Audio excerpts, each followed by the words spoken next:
to our session today, all about what difference will being the team actually make. I'm Tash, and I'm a neuro-linguistic programming master practitioner, and I help people create and manage change. And This is Colin. Hi, I'm Colin, Teamship consultant, so basically working with teams to help them smash their goals in enjoyable ways. Nice. So today we're going to be looking at what stops us taking action within our teams, and we'll be discussing what happens when people stop caring. There's one thing that drives people absolutely bonkers and creates such deep dissatisfaction that leads to switching on that "it's not my job" button, which nobody really likes. And unfortunately, that's highly contagious, isn't it? Because it brings, it's contagious. It brings our forecast down, our mojo vanishes, and it absolutely invites more mood hoovers to the them and us party, which isn't particularly helpful. So that's what we're going to be discussing today. Mood hoovers. Love it.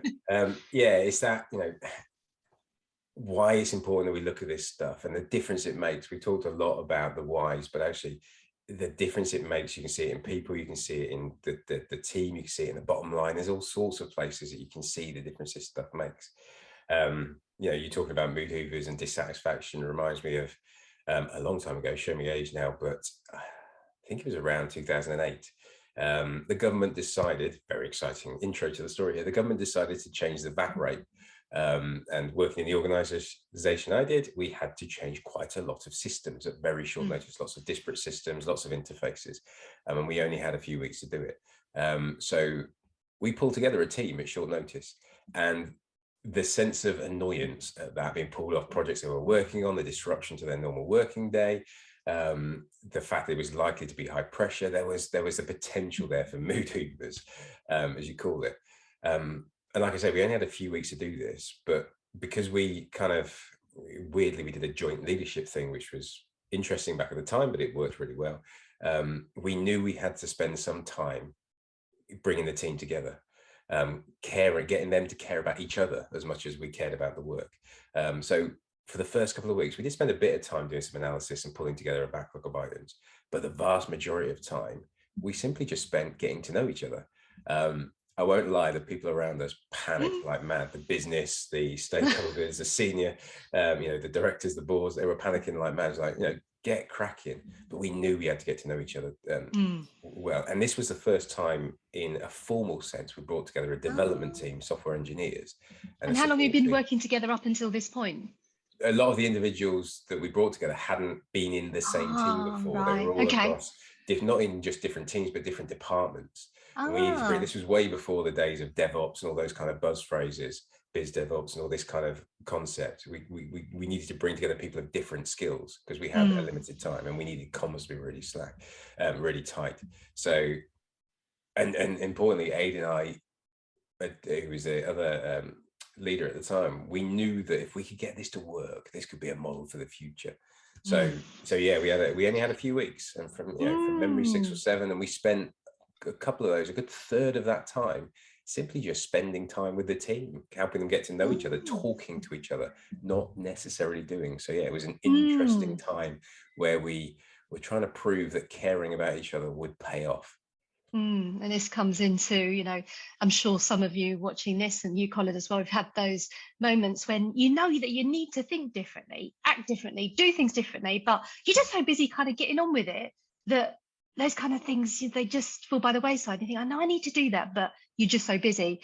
And those moments sometimes when you're doing a really, really urgent piece of work and you've got a tight deadline, and then somebody comes in and says, actually, we need you to do this instead. And you're like, is that like, what am I doing kind of moment? And sometimes, in any kind of work environment, just being able to be trusted more feels so nice, doesn't it? Because you know that when you've got a full trust of everybody around you, you just relax, and then you kind of overachieve, and you kind of go the extra mile, and you do more because you feel good. Those kind of moments, that's kind of really helpful, isn't it? Yeah, trust is a special word, isn't it? There's something magical about the word trust when you get it, and you know it when you've not got it. But one of the things, because trust is so powerful, it bleeds into everything you do. And one of the reasons this is so important, one of the reasons it's so important to care at work, is because it impacts how you are in other places. As much as people try and compartmentalize, Mm. and I used to think I was a master at Mm. compartmentalizing. Not I couldn't say the word, but I was a master at doing it, and I really wasn't. It does bleed into the rest of your life, and how you are at work, how you feel about being at work, whether you feel like you belong at work, that does directly impact how you feel at home as well, and the rest Oh, of your life. absolutely. Yeah. So we want to face into these things. We want to lean into Yeah. these things, And you know because it what matters. tends to happen, isn't it, is that people find different coping mechanisms, and sometimes those coping mechanisms aren't helpful. No, So they will coping stop talking. coping is, there's a place for coping, but it's always a Mm. short-term Yeah. solution. You're bug fixing. You're not dealing with the root Mm. cause. You're saying there's something going on here.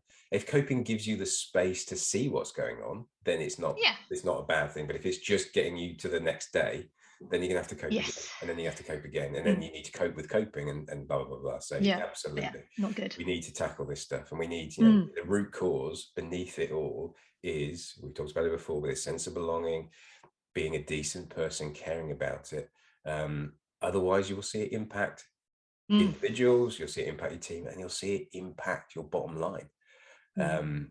Which is an important thing. As much as it's important that we're doing the right thing for the right reasons, what we don't want is just happy offices. We just don't want people just skipping and jumping for the sake of it.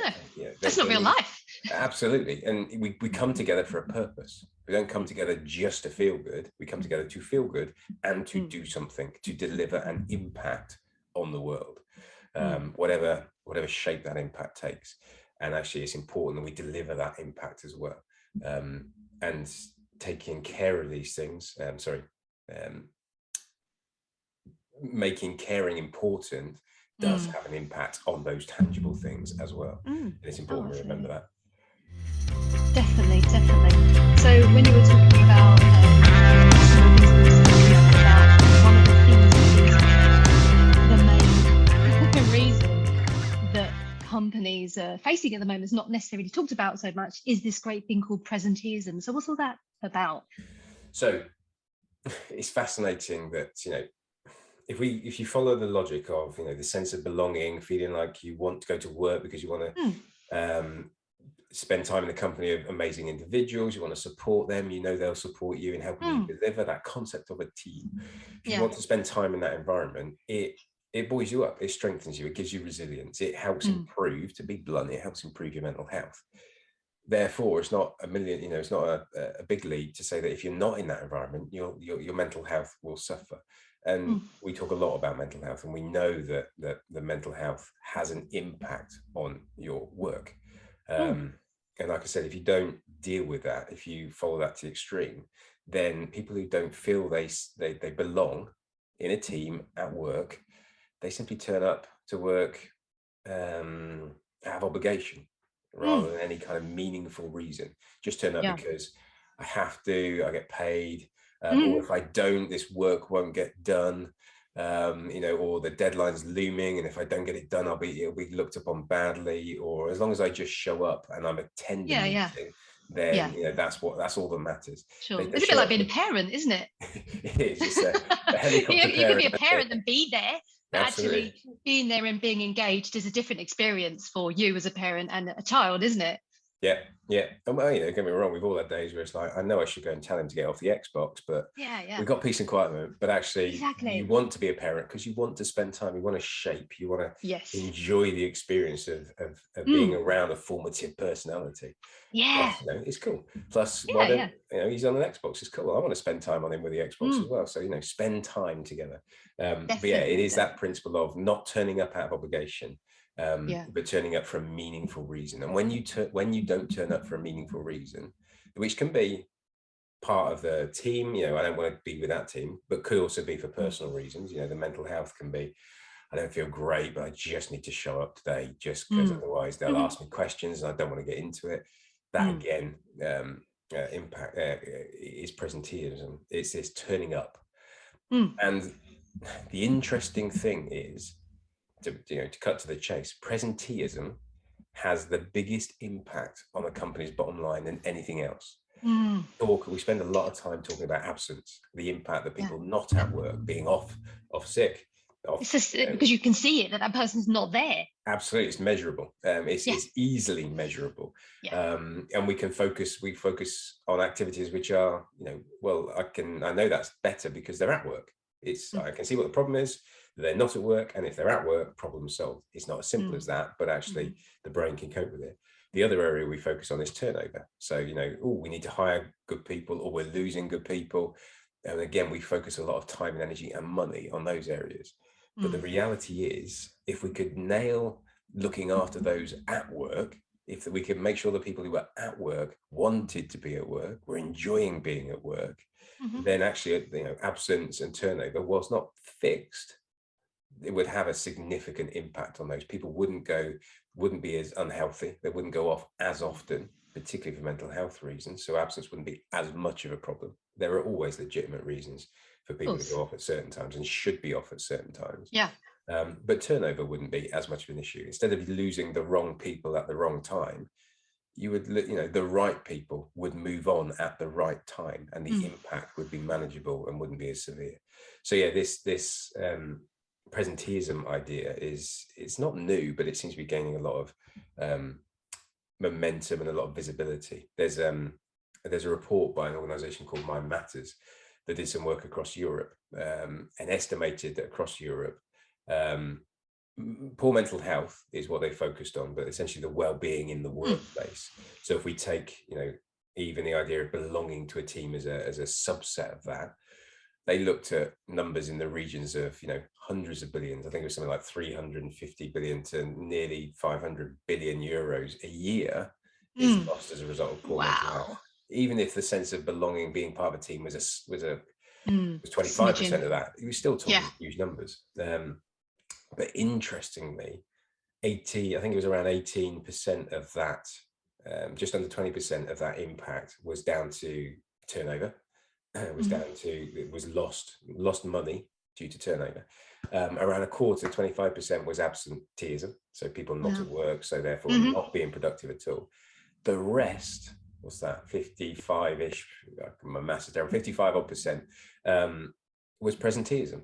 We were losing money because people, if you average that out at 400 billion, that's probably around 220 billion euros that sat there with the people that are currently at work. That's the potential opportunity here. That's where the focus needs to be, isn't it? Absolutely. Well, the focus, the trouble is the focus isn't there. There was a CIPD survey this year that said only 45% of organizations experiencing presenteeism are actively doing something about it. It's hard so over half of organizations out there aren't doing anything at all with this 200 billion, and that's just Europe. I'm not sure whether the UK is in that number anymore or not. I won't go into that, but that doesn't include organizations across the rest of the world. So a huge opportunity, and that's the money. That's why belonging, caring, this sense of developing this sense of teamship, so people can build their resilience, can build their health in an environment that they feel safe enough to do that in, is important. The team benefits, the organization benefits in money, but teams benefit. They'll concentrate. Concentration is a key thing that's noted. When feeling isolated, when not feeling like they belong, concentration dips. Prioritization, the ability to prioritize. Clarity, absolute clarity, especially in decision making. The ability to make decisions, which is a biggie. That when in any sense, at home, at work, wherever, if you feel like, if I make this decision and it goes wrong, people have got my back, it just makes making the decision easier. Definitely. Decision making suffers, and that's a huge one in the sheer pace of work at the moment, and it's not going to get any slower, is it? No. The sheer pace of work, decisions need to be made in an environment where you feel safe to make it, knowing that if it doesn't go right, which it won't go perfect, they never do, that your team have got your back. So it comes down into these very specific areas. Yeah, and it's hard, isn't it? Because obviously some of these teams are not even with their leaders in that same space, and they are physically not there, and sometimes emotionally not there too, especially with hybrid working, remote working, whatever you want to call it. So it's pretty tough, isn't it? But I actually bring the teamship back to my home. Obviously, we've been talking about this for some time now, and there's so many elements that I've realized is something that I do with my own family, because Russ and I have been together for 5 years now. And when we first met, I knew that he had 3 children. I've got 2 children, and we actually moved in quite quickly together, probably after 9 months or so. So we developed and created a big blended family of 5 children, and obviously the 2 of us. So at the moment, the kids are aged between 17 and 10. So a couple of teenagers, which can be, less than easy sometimes, let's say. And when I met him, we talked around, obviously what we wanted as a family. And I knew quite early on that we had quite similar parenting styles, which is really helpful, because sometimes when you've got 2 people coming from different styles, it can be even more of a challenge, because at the beginning it tends to be quite exciting. You're bringing people together, you're introducing them, and then if you're not on the same page, it can go off in very different paths. So I knew that was good, but I also was very aware that he was also a very different person to me, because he'd been brought up by different people. I'd been brought up by different people. I'd worked in different surroundings, had a very different upbringing, so I knew that there was going to be some differences there. And also with our kids, they are quite similar ages, but they're also really, really different characters. So my eldest is super, she's very driven, she knows what she wants, she's in a room, I've never had to ask her if she's done her homework, or that kind of thing. Russ's middle one is super creative and really into art, and very, very explosive, super happy but then also super sad. So they're very different people all coming together. But what we found that really worked, because obviously we don't get it right all the time, we absolutely don't, but what we always do, regardless of their ages, we always sit down and talk to them about it. So if something's gone well, obviously we reward them and go, that was awesome, and we kind of get them together and say, well, how did it make you feel when that person said that or did that for you? So we do that, but we also sit them down and say, right, that didn't work brilliantly, what you said there, how did it make you feel when somebody said that? What could you have done differently? So we kind of give them the responsibility and the time to, it's not the naughty step, it's not getting them out of the situation and saying, oh, just have some time out to think about it. We're actually drawing them back into it as to what they could have, what happened, what was going on for them, sort of separate that behavior from what actually happened, so we understand what was going on for them right there and then. And then they have an opportunity to see how it's affected that other person, which I think is super important. I don't think it's ever an age where they're too young to do that. And it's some people are like, oh, I haven't got the time to do that.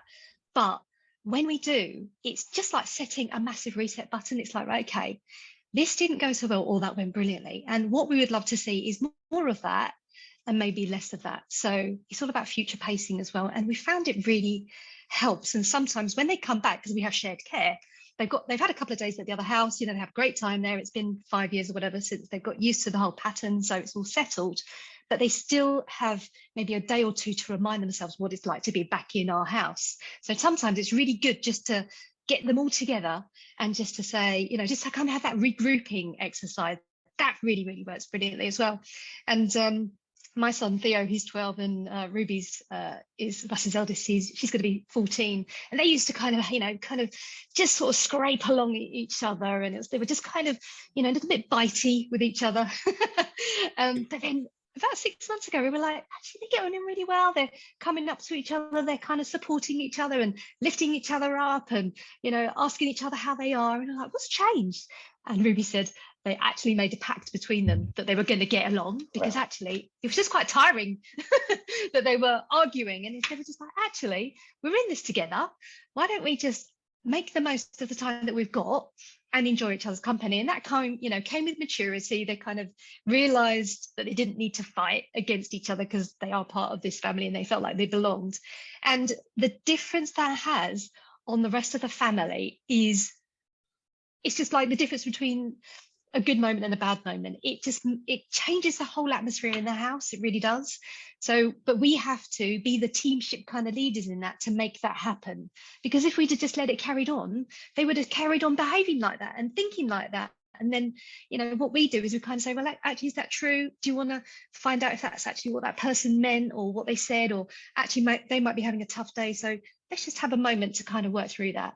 So the teamship, I take and bring into my kind of blended family every day. And there's no reason why that it works in work situations as well, doesn't it?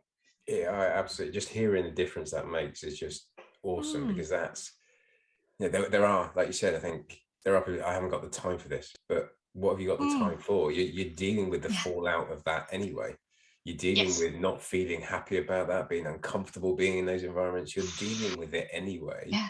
So takes a lot of energy. You are spending time and energy and effort on it. Yeah. Why not spend time and energy and effort in a direction that improves it and doesn't make it perfect? That's what I think. I hear that go, how can we fix this? No, you can make it better. You can you've got to keep working on it. You've got, like you just described committing there, to it. You didn't just have one meeting with the kids and right, everything was fine after that. You keep going. You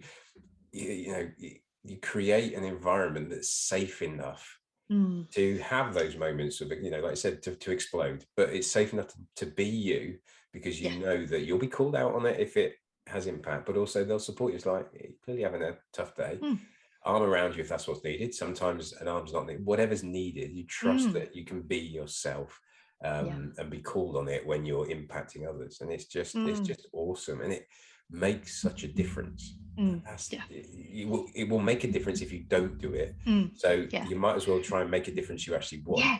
And do you know what happens is that the kids are like, oh God, I can't believe you're making me do this, knuckles along the floor, rolling your eyes, death stares. And then when I hear them having conversations with their friends, they're saying similar things. So I know that sometimes they retaliate against it, but those, they mirror our behavior. Yeah, and that's the thing about being in a team, isn't it? You've got to be the one who does things differently. And yes, it's going to be uncomfortable sometimes. Yes, it isn't something you've ever done before. Yes, you need a bit more confidence to do things differently. Yes, you need to try it 5 different times or many, many times to see if it works and it sticks. But that behavior and those thought processes do have a really good knock-on effect to creating a better outcome, for sure. No, definitely. And I don't think that's just limited to teenagers. I've certainly been there, but I've worked with teams where, oh God, they're dragging me to this, think differently session, and oh God.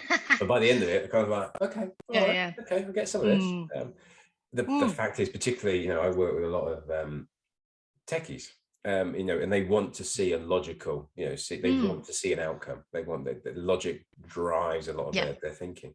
So understanding that there are tangible benefits. It's not just about feeling good, which is an awesome thing. It's not just about feeling connected and feeling like you belong. That directly leads to improving your life, improving the quality of the time you spend, but that improves other things as well. One of the stats I always come back to, we talked about trust, what you described there was this trusting family relationship, trusting each other that you're coming from the right place. There's a book, an amazing book, Trust Factor by Paul Zak. And the stat that stands out for me is companies that trust each other are 50% more productive than companies that don't. Simple as that. Benny's got the stats and the science to back it up. As simple as that. You will be 50% more productive if you trust each other, whatever form that productivity takes. At home, it's getting on, or just making a cohesive living environment. At work, it's developing widgets, or impacting customers, or helping innovation, whatever it is. Whatever it is, you'll be more productive if you trust each other. So why wouldn't you strive for that kind of environment? So let's look at what happens at work when we stop caring. And I think one of the things that you always talk about is that you can't get away with not caring, can you? Because what happens? You either care or you don't. There's no kind of neutral, steady, oh, well, if we just ignore it, we'll just carry on as we are. It doesn't work that way, unfortunately. It just gets worse, doesn't it? It does. It comes into that negative loop, and it just gets worse and worse and worse and worse, and it's really hard to get out of that when it becomes really, really worse. So what happens is that, deadlines are missed, the work arrives late, and promises are not met. We all loved the idea of over exceeding on our promises, but when we stop caring, they've not even reached there, let alone there. So that's quite damaging. Sometimes we experience a sort of a feast or famine workload situation, don't we? When there's like everything all at once or like nothing at all. Our KPIs, our pipeline, and those trends are definitely on the downward. They've tended to decrease. And as a result of that, our profits decrease. So, that's a direct impact of not caring. Also on, the kind of the people side, recruitment's blinking tough. Sometimes, those companies can't seem to find the right person, and that's time consuming, it drains energy, and obviously with, the amount of time lost, that's not helpful either. And also what happens when we stop caring is that people become very closed and they don't feel that their ideas are worthy or that anybody will listen. And therefore, growth doesn't happen, innovation doesn't happen, and people just turn up and, come to work like robots, really just doing the same old thing. And then, what happens, they also become cagey and precious about their knowledge, and they don't want to share it because they're like, well, what's the point? I've got to just look after ourselves. I've got to go into protection mode, and I've got to put my, my shell, I've got to, kind of hide behind that. So that's not particularly helpful. And then what happens is that they sometimes stop asking for help. And as a result of that, they also stop asking and supporting other people to help them, obviously from an emotional side of things, but also for work. They're like, well, I'm me, this is me, I'm on my own little island. And that's where the kind of the difference between the group and the teamship comes into force, isn't it? And obviously as part of that, our mental health reduces, and people, they just kind of retreat into themselves, and they don't even reach the finish line, let alone go another lap around the track. So it's just really, it's just damaging, isn't it, to ourselves? And like you said before, bottom line, profit, everything, it affects everything. Caring is contagious, and so is not caring. Not caring is probably infectious, as opposed to contagious. It has ramifications. It trickles out. It creates. Don't want to get into the whole conversation about culture, but you are what you do and what you think, and that if you don't care, that will bleed out into the rest of the organization. You might get away with it for a short period of time, but you won't get away with it for long. No. Your profits will suffer. So it is not sustainable. And one of the things that I was taught in my early days of learning how to be an NLP practitioner is learning that there are two kind of main ways in this kind of approach that people live, and that's either living at cause or effect. And I'm just going to go through a couple of those things. And not everybody is one or the other. They probably dip into various elements. And, if those people watching this, it'd be really interesting to see where you sit at times. And there's probably times at work where you sit in one particular area, maybe at cause, and maybe at home, maybe at effect. So just start noticing and bringing some awareness to it. So those people who live at cause, they absolutely take responsibility for their emotions and themselves at all times. And they believe that they can make a difference, and then they can make things happen. And they take responsibility for where they are and who they are, basically. The kind of questions that they ask are things like, what's going on here? How has this come about? What can I do to change things? Because, I'm part of this. Or, what do I want instead in the future? So those are the kind of questions that they ask themselves and of other people around them. And they tend to also focus on solutions rather than the problems, which is one of the things our teams hate. So I hate us saying, focus on the solution, not the problem. But no. But, all these things won't necessarily make your life perfect, but it does create more resources within you to deal with those situations as and when they arise. Whereas those people who live at effect is the complete opposite of that, really. So really they give away their power and responsibility to others. They tend to ask the question, why has this happened? Which focuses the mind and attention towards the past and kind of creates this situation that where they're at and who they are has been entirely caused by external forces. And the problem is that this is that really they can be open to manipulation and emotional blackmail, as they believe that they are also responsible for other people's feelings, but not their own. So this really comes down to, when you're at cause, you realize that you're part of a situation and that ultimately you can do something about it. Whereas when you're at an effect, it's a blame. It's like, it's not my fault. I didn't have anything to do with this, and therefore I can't change it. So those are the main things that we kind of start bringing people's awareness to, that even though they're in a situation that they might not have created, they still have an ultimate impact into how that then changes for them and for everybody else around them. I think, again, I see that so often when starting to work with teams, this idea of, well, we haven't got the budget, or, it's just the way it is here, or we can't do anything because of the way that the stakeholders work, or that product owner is. It's like you say, it's that looking for blame somewhere else. And it's scary to shift out of that, because it's like, well, if it's not their fault, it must be my fault. And actually, well, it's not anybody's fault, but actually, if you follow that logic, if it's not their fault and it's your fault, like you said, that control, that power, well, if they've not got the power, I must have the power. And there's something quite freeing about that. As individuals, as a team, you can decide if you're, the questions to ask: Are you able? Are you allowed? And are you willing? And the willing bit is all down to us. It's all down to us. You can make so much progress with willing. The allow bit, you're going to come up against, you have to challenge, you have to decide at some point whether you're going to fight it, whether you're going to challenge it, whether you're going to change it, or whether you're going to go somewhere else.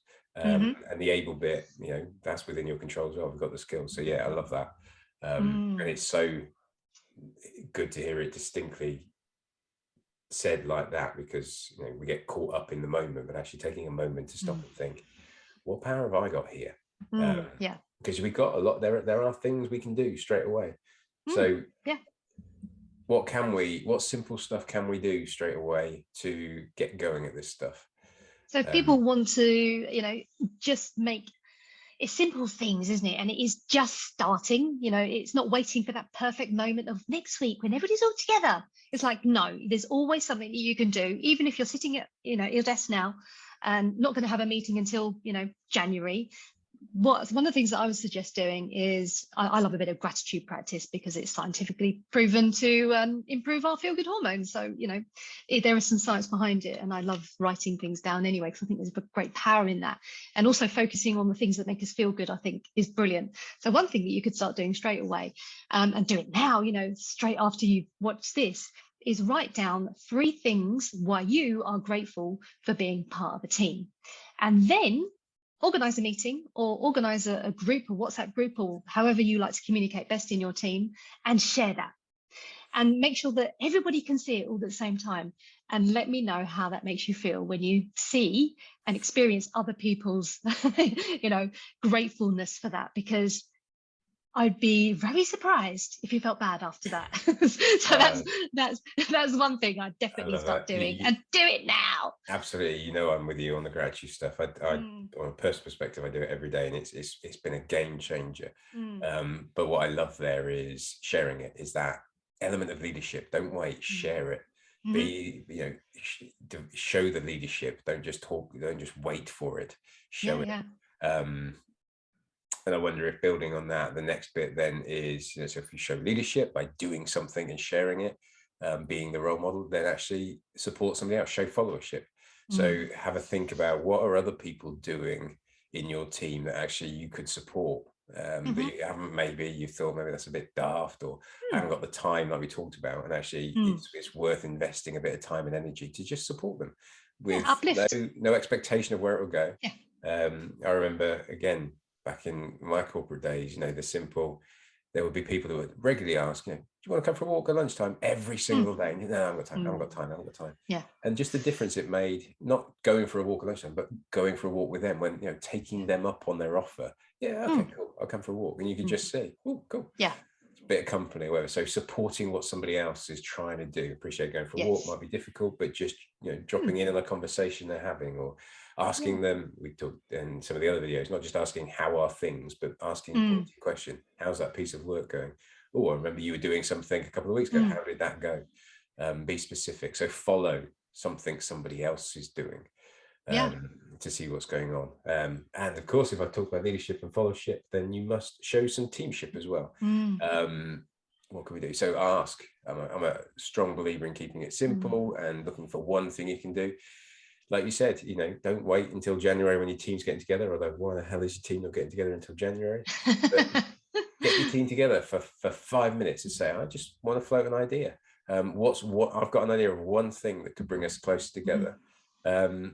What's everybody else got? One idea, whatever it is. A book club, a film review club, make a Lego model and talk about it club, whatever it is, something that could bring people together. There are some questions I regularly ask. I get teams to ask themselves, so I'll maybe pop them in the link below here. Awesome. Anything else? Yeah, I think that's keeping it simple. 3 things there that people can start using straight away is super helpful. So definitely. Cool. So we've explored what happens when we stop caring and stop taking action, and explored some ways that you can absolutely start creating your own teamship off the back of that. So the next time that we're going to be getting together we'll be discussing that in a minute, won't we, actually? It's going to be a live session where you can ask us anything you like about the work that we do. And if there's things that you've been experiencing in your teams that you're not particularly happy with and want to make better, then we're going to be opening that up. So we're really looking forward to seeing you. And that's going to be on the 8th of December, isn't it? Yeah, 8th of December. Bring your questions, send them in. If you can't make it, we'll talk about it. But yeah, an interactive session. So I'm conscious, I think we're both conscious of how much we talk, which we love to do, and share stuff. But it'd be lovely, it'd be awesome to get specific and just anything you've liked, anything you disagree with, or anything that's challenging you. We can expand upon it and get into how specifically it could help you. So yeah, be awesome. Yeah. So to remind me then, so what happened when you had that 6 or 7 weeks to pull everything together? What happened as a result of that? We delivered it on time. There was about a week of follow-up work, so just smoothing out and dealing with a couple of incidents, nothing major compared to the pain, to be blunt, the pain we experienced with other projects and other deliverables, and that started to shift our way of working into a more agile way as well, which again I won't bore you with now, but it was delivered just before Christmas, so the pressure was off leading over Christmas, so everybody could relax and enjoy a period of holiday that they were kind of worried at the beginning, oh, this is going to impact the Christmas. It didn't. What I loved from the takeaway, so we delivered the project on time, on budget, etc. But what I loved was we created champions for that way of working. People came, the team essentially disbanded after that, but people went back to their normal teams and were like, I want to change the way I work. We need to change the way we work. It wasn't just leadership pushing down. That skill of teamship suddenly became really important to a group of people. Like I said, way before the buzzwords of DevOps and all that kind of stuff were popular. But the idea of working as a connected, engaged team really stood the test, and despite the naysayers, and it shaped a lot of what came after. Not my thinking, but loads of other people's thinking as well. So yeah, a huge success. Nice. Fun times. Yeah, exactly. That's the memories, isn't it? You can't recreate. It's just going through that and learning more about other people. I'm sure there's some stories that we can definitely talk about another time. Absolutely. I'm sure we can always fill a video. Yeah, brilliant. Excellent. Great. Well, we look forward to seeing you on Wednesday, the 8th of December. If you like what we've been talking about so far, then send us a message so we make sure that you're invited to that session. In the meantime, if you've missed some of the videos that we've created so far, please do have a look at our YouTube channel. I think you need to search Be the Team. Is that right? Be the and we'll team, put that in. We'll put that link in this section as well. And obviously, in the meantime, if you want to organise a chat with us about the things that you're experiencing and would like to change, then reach out to us on LinkedIn and we'll organise that chat. So have a great rest of the day, everybody, and looking forward to seeing you next week. Thanks, everybody. Bye. Take care.